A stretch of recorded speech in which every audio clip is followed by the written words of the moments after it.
Hey all, it's the Poor Sports Seattle podcast. This is Casey McLean. It's been a while.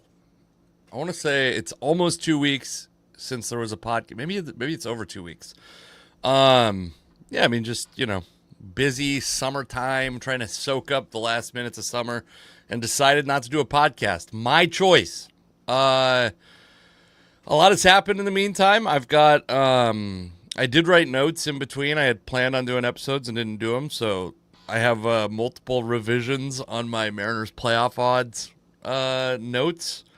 The Mariners reached their peak playoff odds in the period of time that Fangraphs has been doing playoff odds, and not peak playoff odds, peak World Series odds, and that includes the year they made the playoffs, 2022, when they were one of 10 teams in the playoffs. Like, better odds that day that I wrote that note down than they had at the beginning of the playoffs that year. So, we'll talk about that. The Mariners have a couple storylines, a couple guys that have kind of become controversial for different reasons. I want to talk about the Mariners, or not the Mariners. I want to talk about the Seahawks preseason and kind of the early returns on. I think the guy we're looking at the most in the preseason probably is Jalen Milroe, and I would say that there is. No, we'll talk about it. And then I also want to talk in regards to Milroe and in regards to the quarterback position. I want to talk about Anthony Richardson. There was obviously the rumor many years ago that Pete Carroll would have drafted Anthony Richardson if he fell to them. Instead, they draft Evan Witherspoon. Obviously, as a Seahawks fan, you got to be happy with that as we're entering Richardson's third season, and Daniel Jones, a cast-off from New York, a pretty maligned quarterback, won the starting job in Indianapolis. So we'll talk about that, and we're going to talk about Victor Robles, obviously, if it wasn't obvious to you. And anything you want, by the way, throw some stuff in the chat. We can talk about that. I have about an hour before I got to go pick up my daughter. Before we get to that, a couple things. I did a really cool thing yesterday. I had a bunch of comedians out for. I had them out as kind of is misconstruing it. My friend Corey Michaelis and I organized a quasi golf tournament of only comedians. We had one non-comic, but he's an honorary comic in my mind. Future podcast guest of this. I think he's been on before, but quite a while ago. We had a golf tournament. And it was so fun. It was so fun to get all these comedians out. And I don't know how to make that something that people can be part of. Like, fans could be part of. Fans of comedy could be part of. Like, would you want to golf with comedians? Would you want to win an opportunity to golf with comedians somehow down the road, maybe for charity or something like that? Like, is that something you'd be interested in? I know that, like, maybe the most millennial obvious thing to do is film it, and I've tried to do that. I put out some golf content a couple years ago on a YouTube channel called Road Hacks, which you can go check out, by the way. There's some Seattle sports people on there. It was very fun. It's very stressful as a bad golfer to try to film yourself golfing on a golf course, because I'm so bad, and I'm worried about the people behind me being angry at me, and I don't want to slow anyone down. I have Washington State.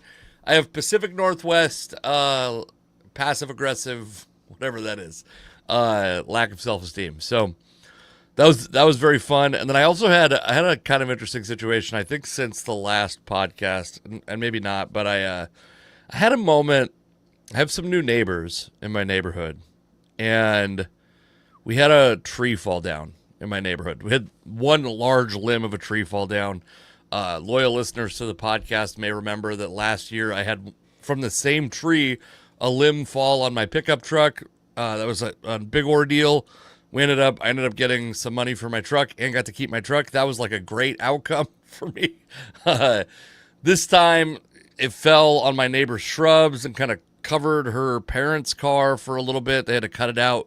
And then the city came and got it, whatever. This is all to get to the story is, these new neighbors. I just want to get your take on this. If you have a take, comments in the chat, whatever. So this lady comes up to me, I don't know, a couple of months, let's say 3 months ago. She's moved in recently, and she goes, "That tree, I hope you never cut it down. The shade is so good." And I'm like, well, I don't know. I mean, it's got a crack in the middle, and I don't know if it's safe, but we don't have any plans to cut it down right now. So maybe we will, maybe we won't. I'm not sure. Like, I don't know. First off, like, I don't know why this lady thinks she's got any right. It's my tree. It's a tree on my property, kind of. It's kind of on city property, kind of on my property, but I'm responsible for it, and I have the say of it. Like, I'm not over there telling her how to keep her home. And and also, by the way, the street I live on, there's like, let's say, 10 houses, and in front of each house, there's like on average 1.5 trees. So there's 15 trees, and this is the 5th one that's had to be taken out. We ended up taking it out, is the ultimate deal. So it falls. It's complicated because it's on kind of like quasi city property, my property.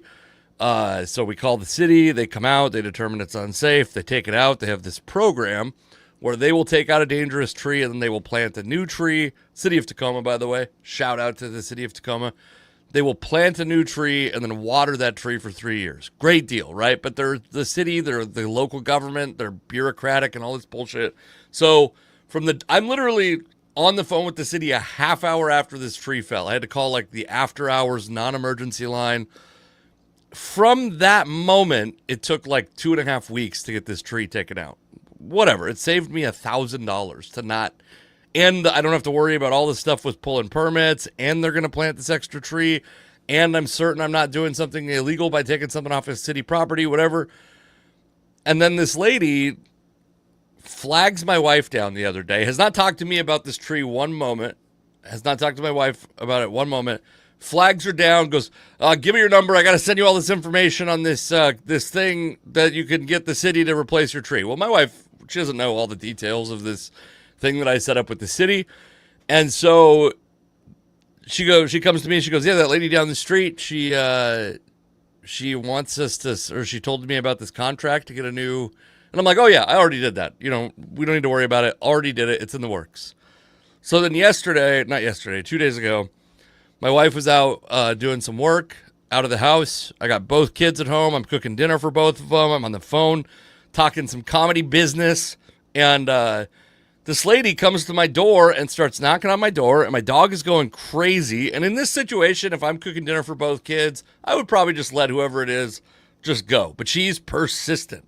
She's not, I pull up the camera. She's knocking and she's knocking and she's knocking. And finally, I answer the door and she goes, here, I brought you a contract.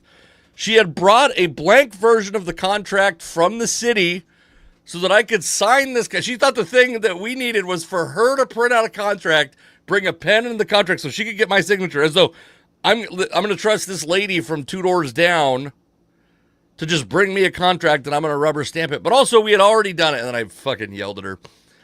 Snapped at her a little bit, and then she paced in front of my house for 30 minutes, and it's still affecting me. I'm talking about it 2 days later on a podcast. So that's annoying, right? I'm not crazy. That's annoying to walk up to your house with a contract thinking she can like bully me into doing this. By the way, I hope they never put a tree in again, frankly, because 5 of 11 trees or whatever it is have fallen down, and they keep landing on my goddamn property.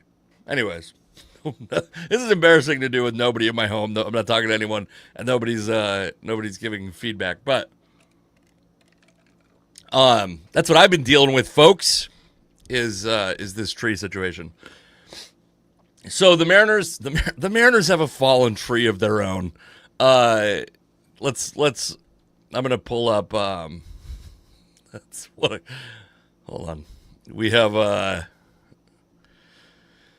So Victor Robles, we'll talk about Victor Robles first, and then we'll get into Dylan Moore. Victor Robles, I encourage you. I'm gonna fast forward through this John Boy clip because the guys at John Boy did like a tremendous job breaking down the Victor Robles thing. I didn't actually know because I was like just out. I was probably arguing with some lady about a tree. Took my daughter camping also, by the way, the other day. I think I was having a hard time falling asleep on an air mattress when I got the notification that Victor Robles had thrown his bat at a pitcher in a rehab assignment. And I was like, what's going on with Victor Robles? Did he use this period of time to take steroids? We got Victor Robles on roids? And I didn't know anything about it. And then you watch the John Boy thing. And like I said, I encourage you. the I think more people are aware now, but he'd been hit like 5 times in this series or in 4 games or something like that. It was like a very short stretch of time where he had been hit a lot. And if you're a guy that's rehabbing an injury and people keep hitting you with baseballs, I can certainly see that's frustrating. I'm not justifying throwing a bat at another human being, but it's a little more. The context makes it appropriate. So I'm gonna fast forward to we get to and like I said, the John Boy guys, they really knock it out of the park on. All right, so he wrote a big apology saying, bam, look at this. Just throw the helmet. That's where you gotta teach the kids. You just throw the helmet at the ground. We'll see if we can get really. Oh yeah, the mound. He's not enjoying this at all.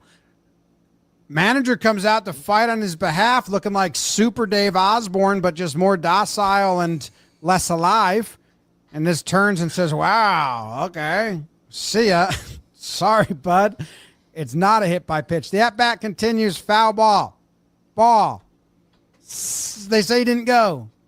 Then puts one in play. Caught. All right, but he did get hit there.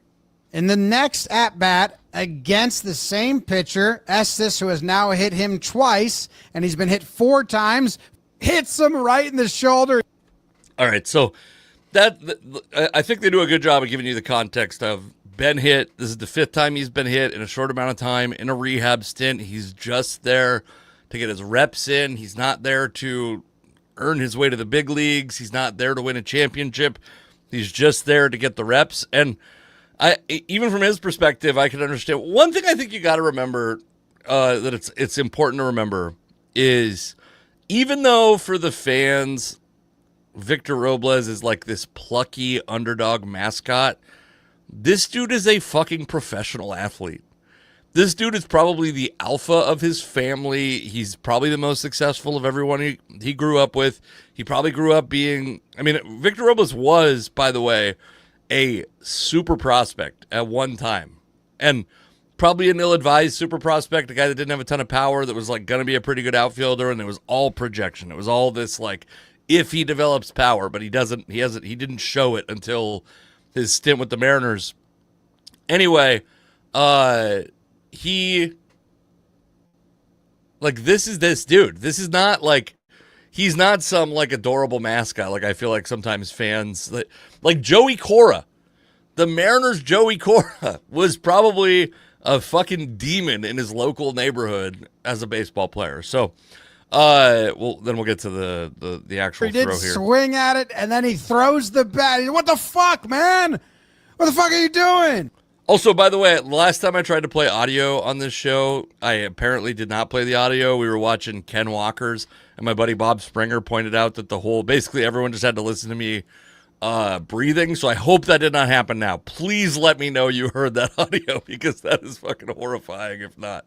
Oh yeah, here we go. This is Rockman Drums says effing trees. I know. They're so fucking, these aren't even big. They're I hope I'm not doxing my neighborhood. They're green ash trees, and I'm like, if you fucking plant a green ash tree in my neighborhood, so help me God, I might go rip this tree out when they put it in. I might call the city now, just to spite this lady. I might call the city and say, please don't put a tree in front of my house. Leave us shade free. So Victor Robles suspended for 10 games. The practicality of this is he's suspended for 10 games. The rosters are expanding soon. I don't know that it'll necessarily. So my suspicion is that so I could be wrong on this. Tell me if I'm wrong if you know, but I think what they will probably do is let him stay on a rehab assignment until nearly the end of July or nearly the end of August into September, maybe. Have him come up when the rosters expand, and then, if you got to play with, 39 guys instead of 40, that's not as difficult as playing with 25 instead of 26, right? So, not a good look. Victor Robles, though, I did see some people like, oh, this is his time in Seattle's over, and it's like, well, he is still around for another year, and then they have a team option for him after that. This doesn't have to define Victor Robles. It's not a great moment. My friend Alex Akita pointed out, and I remember this I'll never forget this name. He brought it up. It's Izzy Alcantara, but it's I believe his name is Israel Alcantara, but goes by Izzy Alcantara. Famously, drop kicked the catcher in the chest and then went after the pitcher. And I thought that was like going to be the most insane moment in baseball. And I don't think this is as bad. Alex's point was like Izzy got 6 games, Victor got 10 games. This was the Pawtucket Red Sox in like the early 2000s. Baseball's tolerance for violence and all sports tolerance for violence has gone down. Yes, of course. This is we live in a different time. It's a different commissioner even. No wonder the suspensions are different. I don't have a problem with the 10-game suspension. I think throwing a bat at your opponent is he didn't hit him, but I do think throwing a bat at your opponent is a serious offense. It's also hilarious. It's also a hilarious watch. And it's unfortunate for Izzy Alcantara, and even more so for Victor Robles, by the way, because when Alcantara kicked the catcher, I was like blown away that there was even video of it because it was the minor leagues, and it wasn't that common to see minor league footage back then. Now you can watch, there's 6 angles, and it's all in 4K, and it's really amazing where we've come with minor league baseball. These guys, I bet you there was some wild shit that happened before cameras were on at minor league stadiums. Obviously, I don't think this really affects what anyone expects from Victor Robles, apart from the fact that maybe he'll be rusty again because he's got to miss 10 games. And he's welcomed addition to the team, which brings us, by the way, to Dylan Moore, I think, because I think a lot of people have Dylan Moore's obituary written with the idea that Victor Robles is the guy who, and I'm going to pull up.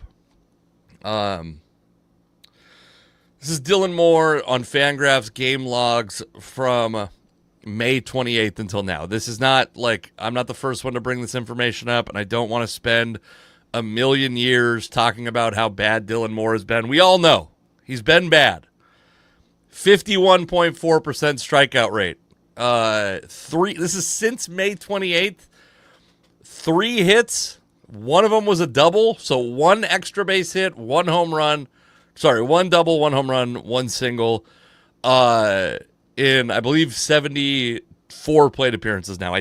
This does not include the game today that was already completed in the middle of the day. So 3 hits from May 28th until August 20th. Not a full slate of games, obviously. A lot of pinch hitting, a lot of defense only, a lot of days off, rightfully. But Dylan Moore has 3 hits since May 28th. That is bad. I don't need to tell you. I'm not the person that's letting you know Dylan Moore has had a bad stretch, right? We all know. And you see people saying, I don't even understand why they're putting him in the lineup anymore. Get rid of this guy. First off, on the notion of getting rid of him, he's not going to save you any money. Cost the same amount of money regardless. Now, are they better off with Miles Mastroboni on the roster, for example? That was the guy who went down recently. I think so. I think in the and I don't think it's a huge limb to go out on the way that Moore's playing right now. And you got to be worried that it is a permanent thing, right? It seems to me that something changed. Dylan Moore has always been a high strikeout guy.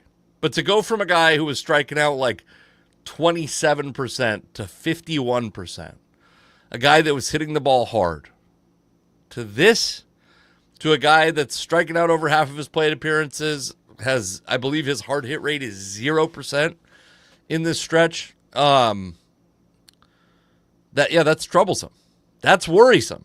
Obviously, Mastroboni is not a bad. That's I think the kind of guy that could genuinely just replace Dylan Moore next year potentially. The Mariners are a week or 10 days away from not having to worry about this roster crunch as much. And fans who want to emotionally get rid of players, I understand, but I feel like we got to get past this. We're getting closer to being past it. Like, I think what we're seeing is the Mariners think Dylan Moore has something left, and this is like an otherworldly slump, no doubt. Has he lost bat speed? Has something happened? Did he sustain a head injury? Is he going through a divorce? I don't know the answer to any of these questions. I would hope that if he was injured, they would have put him on the IL. I would have hoped that they would not just let him ride out this problem. But we have seen, like, a couple of years ago, Cal Raleigh had a torn labrum in his thumb, I believe. Whatever it was, I remember hearing the injury and just my hand, like, cramped instinctively hearing the injury. And he played through as a catcher and a hitter. The Mariners will let guys play with injuries, and a lot of times some of these injuries are like either get surgery and wait 3 months to be able to play, or tough it out and get surgery in the offseason. And then the 3 months that you can't play are, December, February, or January and February. So it's not a big deal. And if that's the case, whatever. But I understand the frustration of this guy has been epically terrible, and the Mariners keep rolling him out. But do they? He hadn't played. He played today. He played yesterday. Before that, he hadn't played since the 15th. He had one plate appearance then. Like, they're giving him time off. What I will say is having Dylan Moore and Donovan Solano on the roster, essentially not getting playing time. And actually, Solano has hit the ball somewhat decently in the second half of the season. You start to be like, what's the point of even having a bench if you're not going to use these guys? Like, if you're not going to give guys days off, who cares if you have this utility guy? Anyways, earlier this season, I was talking about the Mariners, that they should extend Dylan Moore. And like I said, what I think is that the Mariners, there's no doubt that they have more information than we have. The Mariners have more information than we have about Dylan Moore. They have very likely data on what his, like, swing speeds are. I was on StatCast trying to split out, did he lose swing speed? What has happened to Dylan Moore? And he's obviously swinging and missing more, but why is he getting? I couldn't find anything compelling to bring to here. But what I will say is the reason he's still on the roster, very obviously, is check out this. This is leading up to May 27th, before the precipitous drop. Dylan Moore had a 272, 331, 496 slash line going with, by the way, a 321 batting average on balls in play, which is not crazy. Good for, it's like a 133 WRC plus. Dylan Moore was playing great. And I was talking, by the way, I had tweets. Here, I'll show you this tweet. Why not? I tweeted this on April 17th, and it aged very poorly. It aged like milk, as the kids say. I tweeted, gonna start hearing some Dylan Moore extension talk soon. I know that I talked about it on the podcast too, by the way. So I think my heart was in the right place. Obviously, I'm happy that the Mariners did not extend Dylan Moore, even though I think that the Mariners may know more, and there's probably a Dylan Moore bounce back available to somebody next year, because you can't not bounce back from this. And he might be bad enough, by the way. He might have been bad enough that he played himself back onto the Mariners roster in 2026. It's kind of like when the Mariners brought back Franklin Gutierrez, even though he'd been sick and hadn't played a lot in the previous years, where it's like he could come back here because he's familiar with the organization. They understand his abilities. They're familiar with him, and the fan base would hate it. But yes, I'm glad the Mariners did not extend Dylan Moore. Was I wrong? I'm a stubborn guy. It's hard for me to admit that I'm wrong, but yeah, I'd certainly rather he not have been extended than have been extended. Okay, let's talk about Jalen Milroe and Anthony Richardson. Hold on a second. So Anthony Richardson is the guy who, God, I'm talking about lack of sleep on this podcast is like hack now. I should not be doing it. But let's get this. Come on, MacBook. Can I say, I'm going to make a quick complaint about MacBooks. Can you fix the goddamn Alt Tab? Can we have an Alt Tab on a MacBook? I've switched my life over to Macs. I was a PC guy my whole life. Can you make Alt Tab work? Just make it work exactly like Windows, please. Anyways, so today the Colts named, or I think it was today, it might have been yesterday, but they named Daniel Jones their starter. Daniel Jones, drafted high by was he drafted 1 overall by the Giants? 6th overall. That's what I thought. Okay. I didn't think it was 1 overall. Drafted 6th overall by the Giants.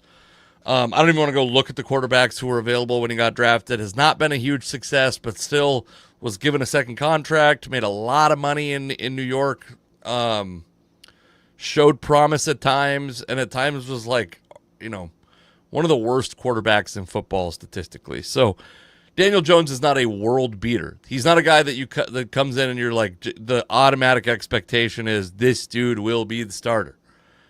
However, the Colts have bungled Anthony Richardson's development. Some might, there was certainly scouting reports, suggestions that Anthony Richardson was too raw. There was too much distance between where he was when he got drafted and where he needs to be a professional quarterback. Especially too much distance if you're gonna use a super high draft pick on him. And when the Seahawks got linked to him, it's always exciting to draft a quarterback, right? Like it's not anything happening at the quarterback position is a lot of intrigue and a lot of fun if you're a person like me that's interested in the offseason. And I understand there's a lot of people who mercifully are not like me. 2 things about Anthony Richardson being benched that I think are relevant for the Seahawks. Maybe 3 things. One is, I think that it really signifies the risk of drafting a quarterback that high. Any quarterback. Especially one who's raw, but like drafting any quarterback high in the first round it's one of the areas that I think the NFL is still lagging behind on innovation, is the idea that like if you draft a guy high, you are stuck with that dude until time immemorial. I don't know if that's right. I read that on I was laughing at something. If you know where that phrase comes from most commonly, you know what I was laughing at. We don't need to get in trouble on YouTube, but there was a specific, I got an email from someone that was like very funny to me. Anyway, very funny for that to be on.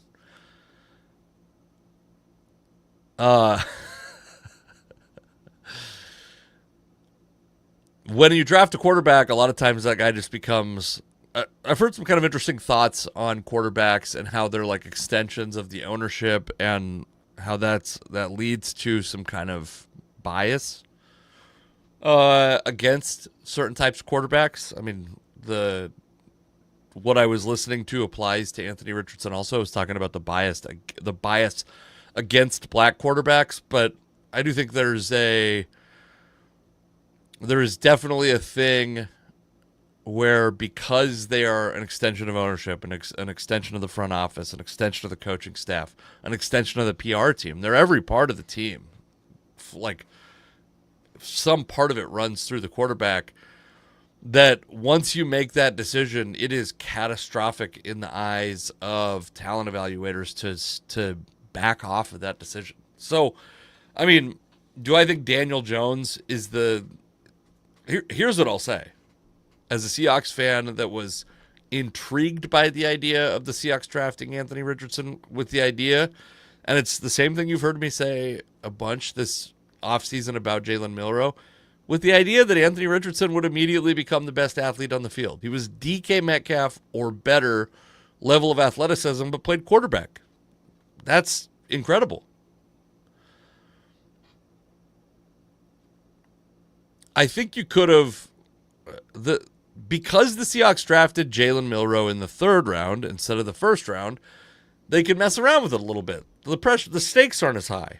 They don't have this guy doesn't. If Jalen Milroe never becomes the Seahawks starting quarterback, there's a very good chance it's not a catastrophe at all. It could mean something really good. It could mean that Sam Darnold was very good.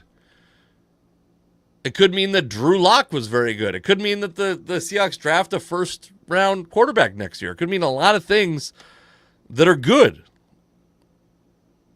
They also, because of that, they don't have the pressure to devote everything to this guy. They don't have any pressure to name him the starter anytime soon. And so they can, one, develop him, and two, go like, well, how can we get something out of him now without giving him the starting job and without confusing our social media team or our fan base into thinking this is the guy right now? Because if you're the Colts with Joe Flacco, or you're the Colts with Daniel Jones and Anthony Richardson's coming in and out of packages, it's like, well, is he who's the starter? Who's the guy? Tell us who the guy is. We want to know who the guy is. Is it this guy that you used the 4th overall pick on, or is it this 79-year-old Joe Flacco? You're going to tell us that guy's the guy? You're going to tell us Daniel Jones is the guy? So I think the Colts, because they drafted him so high, are in a position where they almost can't. They can't, and there's a ton of psychology that I'm not going to try to analyze, but because of that, they can't really max out Anthony Richardson in 2025 if maxing him out doesn't mean starting him. But the Seahawks can. That's what I wanted the Seahawks to do, by the way, to have Geno Smith remain the starter and then let's get Anthony Richardson on the field 25 snaps a game. Throw some passes. Fine. If that's what happened, if the Seahawks were who drafted Anthony Richardson, great. Get him on the field. But if he has to become the starter, and this was always, to repeat something I've said a bunch of times, which you always heard about why Seneca Wallace did not spend a lot of time on the field with Matt Hasselbeck, is if Seneca Wallace gets hurt, he's your only backup. So that if Matt Hasselbeck gets hurt, you have no quarterback. I never liked that argument, but that was the argument that was being made. And it's a classic, old school, make the most defensible decision. Even though history shows us in sports and otherwise that fortune favors the bold, as a football coach, it seems like the most rewarded thing is to never look stupid, to never look foolish. If you look foolish, it's over. But as long as you make the same shitty decision every old fucking bowler hat, what's that, not bowler hat, fedora wearing coach from, the 1960s was making, then they can't get mad at you. You were making the most defensible decision. Bad luck. You had bad luck, sir. You did not. You're not a bad coach. You're not behind the times. You had bad luck. I haven't even been drinking, but I do feel like this is like a drunken rant. And I want to be clear. I just haven't been drinking today. I've been drinking. I'm not in a period of sobriety. And that's to get to the point. I watched most of Milroe the first game. I watched all the passes, all the runs, and then I was like, had some people over at my house, so I wasn't, and I'm not going to go back. Listen, you don't want me grinding tape. That's not me. I'm not that guy. I'm not the tape grinder. I'm not going to be able to tell you how Jalen Milroe went through his progressions and what he saw. JT O'Sullivan's got that covered. Go check that out. I don't know if he did a Jalen Milroe game or not, but I thought he looked fine in week 1 and in week 2 of preseason. Fine. He showed the flashes of that elite athleticism that I think makes him incredibly intriguing. That makes him as intriguing as Lamar Jackson was, frankly. I saw all that, and that's great. That's what makes you think that he could potentially be a contributor in 2025, is he's got this freak athleticism and the ability to pass at a very high level. Is that an NFL level? I don't know.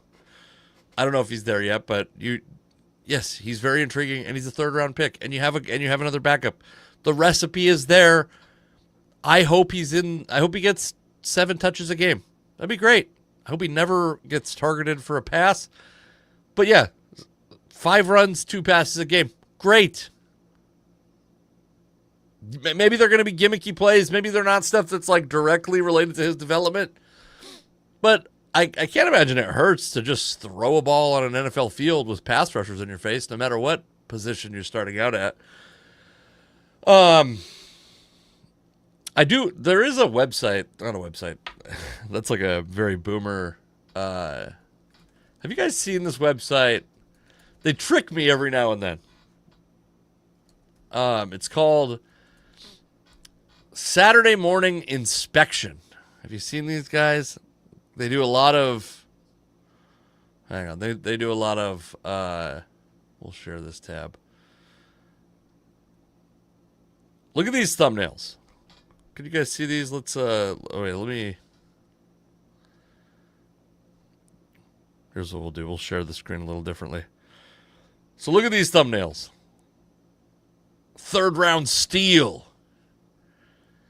Incredible talent. Underrated talent. This is the Seahawks, by the way. Every single thing is positive. And I don't know who these guys are. I have no idea who Saturday Morning Inspection is. But what I'll say is, I bet it's great for the algorithm to only be positive about other teams' prospects. There's no controversy. You're just like, yeah. And it's broken out by teams, so you can really just mainline. They get me every now and then, is my point, is it'll be like this rookie. All right, welcome back to another one of our film reviews. Connor O'Toole. Is he going to make the roster? A massive steal. If Connor O'Toole doesn't make the roster, Saturday Morning Inspection needs to get off the goddamn internet. That's what I have to say. It's all kinds of stuff like this, by the way. Like I said, every single thing is this way, and it seems like it's just to pump the algorithm, just to stoke happiness from the Seahawks fan base. And what I've realized is I'm not that guy. I'm not the kind of guy. Look at you, but it's funny to watch that you get to see what my algorithm's like. It's just whiskey, barbecue, and comedy alongside sports.